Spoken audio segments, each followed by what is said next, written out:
नमस्कार दोस्तों, आपका एक बार फिर से स्वागत है मेरे चैनल पर बिटवीन द लाइन्स। मैं रिएक्ट कर रहा हूँ why did British leave India series पर, जिसका ये पार्ट 3 है और लास्ट पार्ट भी है। तो आज हम फाइनली जान जाएंगे कि why did British actually leave India, और कुछ सवाल भी होंगे, उनको भी हम फाइनली शायद आंसर मिल जाएगा इस वीडियो के एंड तक। Thank you for joining me in the last part. Let's find out. Also, please subscribe my channel, give my video a thumbs up so that YouTube knows that you like what you're watching. Okay, let's jump in. पूरे संघर्ष में कई ऐसे भी लोग थे जिन्होंने इस मूवमेंट में पार्टिसिपेट नहीं किया, जो कि बात समझ में आती है कि हर किसी में इतना साहस नहीं होता कि सत्ता में बैठे लोगों के खिलाफ आवाज उठाए। लेकिन कुछ ऐसे लोग थे जो ब्रिटिश की इतनी बूट लिकिंग कर रहे थे कि वो कुछ लोगों के पास इतना साहस नहीं होता कि वो सत्ता के खिलाफ आवाज़ उठाएं। I agree. But let's delve a little deeper into it. तो जो फर्स्ट मूवमेंट था, नॉन कोऑपरेशन मूवमेंट, उसमें Gandhi ji wanted to bring sections from all over India, but there was one section which was still not like completely into it, क्योंकि उन्हें लगता था कि अगर ब्रिटेन went away तो what will happen कि यहाँ पे एक हिंदू डोमिनियन स्टेट हो जाएगा और वो it will not be good for their community. So Gandhi ji उन्हें भी लेके आना चाहते थे in this entire struggle of freedom. तो उसके लिए he came up with the idea of खिलाफत. तो जो नॉन कॉपरेशन मूवमेंट थी, it was also like another kind of name for खिलाफत movement. Now what is खिलाफत movement? I don't know a lot myself, but there was like a world war going on at that moment. Yeah, it was around the time of World War One, and Britain was against the Ottoman Empire. Now, a lot of Muslim sentiments went with the Ottoman Empire, and we were being ruled by Britain. तो गांधी जी ने कहा कि हम क्या करेंगे? We will oppose the Britain because they are opposing the Ottoman Empire, and they are opposing the Khalifa of the Ottoman Empire. So that was his attempt to bring in Muslims and Hindus together in like for the struggle of independence. But it did backfire. If you want to read about it, you can read about it, and we will like hopefully cover it in another video. So why it backfired is because the Khalifa lost, and it kind of derailed the whole freedom movement because जो हम चाहते थे वो नहीं हो पाया. So that was it. वो quit India movement को खत्म करने में ब्रिटिश का साथ दे रहे थे। दो बड़ी ऑर्गेनाइजेशंस थी उस वक्त, मुस्लिम league. So the takeaway from all of this is that the non-cooperation movement जो हमें पढ़ाया जाता है और बताया जाता है, it was not completely what it was shown to us. Okay, there was another tangent of Khilafat movement in it. और हिंदू महासभा। मुस्लिम लीग ने 1940 में एक रेजोल्यूशन पास किया था जिसे लाहौर रेजोल्यूशन का नाम दिया जाता है, जिसके चलते इन्होंने डिमांड उठाई कि मुस्लिम्स के लिए एक सेपरेट देश बनाया जाए। इसे पाकिस्तान रेजोल्यूशन भी कहा जाता है। उस वक्त मुस्लिम लीग के एक नेता थे फजलुल हक, जो बंगाल प्रोविंस के फर्स्ट प्राइम मिनिस्टर भी थे। ये जो सरकार थी इनकी बंगाल में, ये बनी थी हिंदू महासभा के साथ अलायंस में, और इस मुस्लिम लीग की सरकार में फाइनेंस मिनिस्टर की पोजीशन पर बैठे थे doctor Shyama Prasad Mukherjee. I just want to interrupt you right now quickly to say that please subscribe to the channel, give a thumbs up. 26 जुलाई 1942 की बात है। क्विट इंडिया मूवमेंट के शुरू होने से करीब 2 हफ्ते पहले श्यामा प्रसाद मुखर्जी ने एक चिट्ठी लिखी ब्रिटिश सरकार को। Anybody who during the war plans to stir up mass feeling resulting in internal disturbances or insecurity must be resisted by the government. आगे ये लिखते हैं कि सवाल ये कि कैसे कॉम्बैट किया जाए क्विट इंडिया मूवमेंट को बंगाल में। ये एडमिनिस्ट्रेशन इस तरीके से करी जानी चाहिए कि कांग्रेस के सारे एफर्ट्स फेल रहे और ये मूवमेंट बंगाल के प्रोविंस में शुरू ना हो पाए। ये लिटरली आइडियाज डिस्कस कर रहे थे ब्रिटिश की सरकार के साथ कि कैसे इस मूवमेंट को दबाया जा सके। कानपुर में हिंदू महासभा के 24th सेशन के दौरान इनके पार्टी लीडर विनायक दामोदर सावरकर एक और स्ट्रैटेजी बताते हैं। हिंदू महासभा रिस्पॉन्सिव कोऑपरेशन की स्ट्रेटेजी फॉलो करती है। हम ना सिर्फ अनकंडीशनल कोऑपरेशन देते हैं ब्रिटिश सरकार को, बल्कि हम एक्टिव और आर्म्ड रेजिस्टेंस के लिए भी तैयार हैं। उस वक्त हिंदू महासभा एक पॉलिटिकल पार्टी थी और ऑर्गेनाइजेशनल लेवल पर आरएसएस का भी जो बर्ताव था वो सेम था क्विट इंडिया मूवमेंट के प्रति।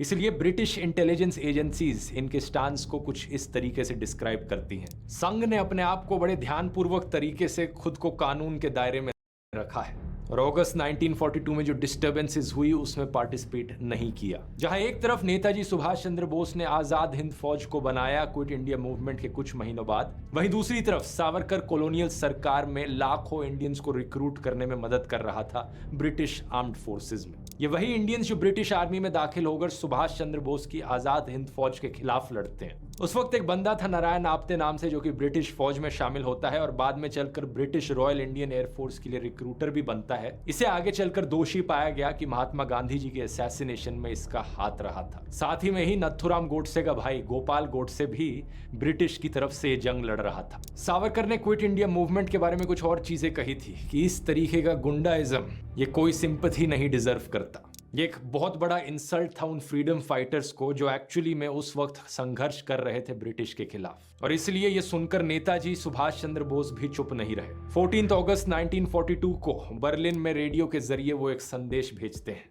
मैं सावरकर, जिन्ना और बाकी सारे उन लोगों से रिक्वेस्ट करता हूं जो लोग ब्रिटिश के सामने कॉम्प्रोमाइज कर रहे हैं कि कल एक दिन आएगा जब कोई ब्रिटिश एम्पायर नहीं बचेगा। हिंदू महासभा के खुद के एक सीनियर लीडर एनसी चैटर्जी लिखते हैं, ये बड़ा अम्यूजिंग है देखना कि कैसे मिस्टर जिन्ना चाहते हैं कि कोई भी मुसलमान कांग्रेस की इस मूवमेंट का हिस्सा ना बने, और दूसरी तरफ मिस्टर सावरकर हिंदुओं के लिए भी यही चाहते हैं। इस सब ऑपोजिशन के बावजूद भी दोस्तों क्विट इंडिया मूवमेंट एक सक्सेसफुल मूवमेंट रही। इंडिया की आजादी की बात दुनिया भर में चलने लगी। उस वक्त के अमेरिकन प्रेसिडेंट रूजवेल्ट भी प्रेशर बनाते हैं यूके की सरकार पर कि इंडिया की कुछ डिमांड्स फुलफिल करी जाए। ब्रिटेन के अंदर भी ब्रिटिश लोगों के द्वारा मांग उठने लगी थी कि अब इंडिया को आजादी दे दी जाए। जून 1945 ब्रिटिश लेबर पार्टी अपना नया मैनिफेस्टो रिलीज करती है, let us face the future. ये ब्रिटिश की जनता से प्रॉमिस करते हैं कि अगर हम पावर में आए तो हम इंडिया जैसी कॉलोनीज को पूरी तरीके से आजादी दे देंगे। अगले महीने 1945 में ब्रिटेन में लेबर पार्टी पावर में आ जाती है। नए प्राइम मिनिस्टर बनते हैं क्लेमेंट एटली, और ये ओपनली डिक्लेयर कर देते हैं कि इंडिया को सेल्फ गवर्नेंस देने का समय आ गया है। जैसे ही ब्रिटेन में सत्ता पलटती है, इंडिया में अरेस्टेड कांग्रेस लीडर्स को जेल से रिहा कर दिया जाता है, और इसके 2 साल बाद जो संघर्ष हमारे इंडियन फ्रीडम फाइटर्स ने सालों पहले शुरू किया था वो कामयाब होता है। इंडिया को पूरी तरीके से आजादी मिल जाती है।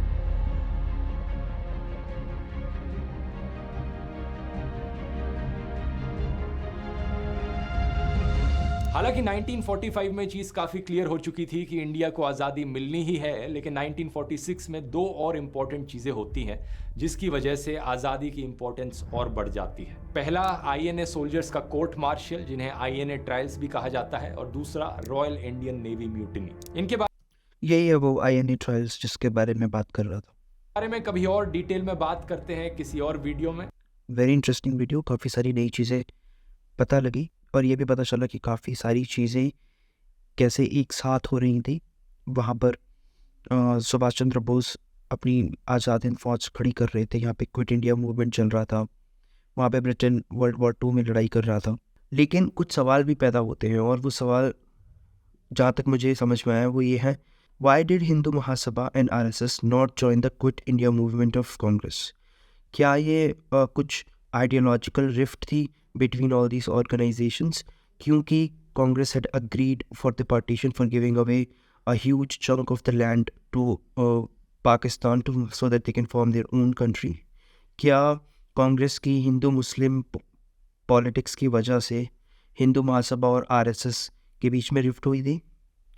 क्यों कुछ रेडिकल लोगों ने, और whatever you want to call them, decided to take the severe step of assassinating Mahatma Gandhi? मैं और ये भी जानना चाहूँगा कि कैसे जवाहरलाल नेहरू का रोल रहा in policy making of India after the independence, और कैसे सरदार और how they to me all the individual princely states were brought together and which signed the treaty for Union of India.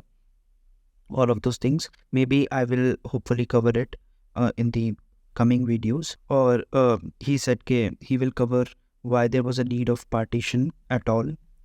क्या ऐसे हालात बन गए थे कि पार्टीशन करना ज़रूरी हो गया था. तो उसके लिए I remember something that I read, वो ये कि पार्टीशन इसलिए हो गया था बिकॉज मुस्लिम्स फेल्ट कि even if there is a democracy in India, तो बिकॉज हिंदूज़ की पॉपुलेशन ज़्यादा है, तो they will be living under Hindu rule. Because जो भी इलेक्टेड लीडर्स होंगे वो हिंदू, पॉपुलर हिंदू वोट ही उन्हें इलेक्ट करेगा.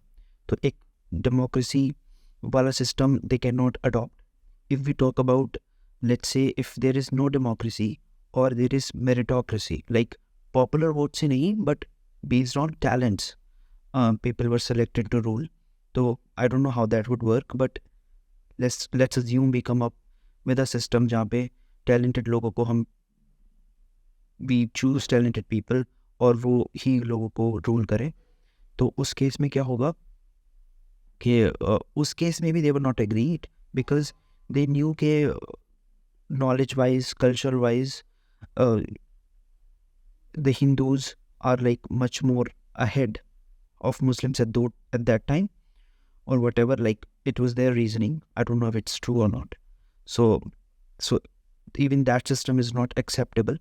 And जो भी leadership है इस freedom movement में, वो this leadership and the whole school of thought idea all comes from the Bengal province, which is not the modern day West Bengal.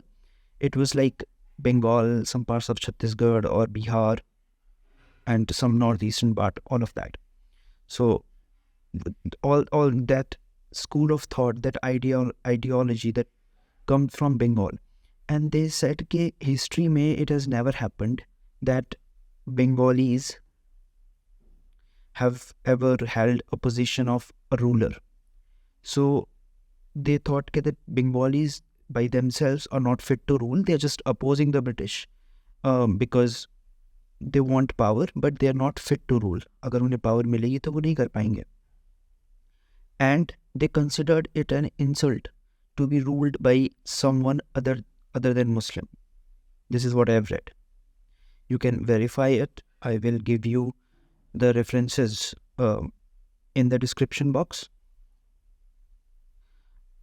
So that is it. That was the reason for the need for partition, because that was the popular sentiment at that time. So thank you for being here. Thank you for watching my video. Please do subscribe, like, leave a comment, and come back for the next one. Thank you.